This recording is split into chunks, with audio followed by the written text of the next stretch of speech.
একজন সাহাবী গোসল করছেন, তার গায়ের চামড়াটা খুব সুন্দর ছিল, একদম স্কিনটা অনেক সুন্দর থাকে না এমন কিছু মানুষ।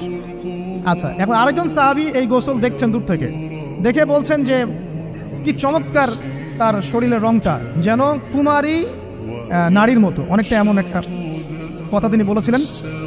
সাথে সাথে এই সাহাবী অজ্ঞান হয়ে পড়ে গেছে। কোন সাহাবী? যিনি গোসল করছিলেন। এটার আপনি কোনো ব্যাখ্যা দিতে পারবেন না তো, এখানে কোনো সায়েন্স দিয়ে বা মেডিকেল সায়েন্স দিয়ে আপনি কোনো ব্যাখ্যা করতে পারবেন না। একটা ব্যাখ্যা দিতে পারেন, কিন্তু কেন সেটা হলো সেটা আপনি অ্যান্সার খুঁজে পাবেন না। তো নবী সাল্লাল্লাহু আলাইহি ওয়াসাল্লামের কাছে নিয়ে যাওয়া হলো তাকে। তিনি বললেন যে এই ব্যক্তির ব্যাপারে কি কেউ ভালো মন্দ কিছু বলেছিল? তখন একজন সাহাবী বলেন, হ্যাঁ, অমুকে বলেছে এর স্কিনটা অনেক সুন্দর, ওকে ডেকে নিয়ে আসো। ওকে ডেকে আনা হলো। ডেকে আনার পর নবীজি তাকে অনেক শাসালেন, তোমরা তোমাদের ভাইদেরকে কি মেরে ফেলতে চাও? কারণ এই সাহাবী তো অবাক, আমি আবার কখন মারতে চাইলাম ইয়া রাসূলুল্লাহ? আমি তো মারতে চাই নাই, আমি তো খালি বলেছি যে তার গায়ের রংটা অনেক সুন্দর। তখন তিনি বললেন, কেন তুমি সুবহানাল্লাহ বললে না, কেন তুমি মাশাআল্লাহ বললে না?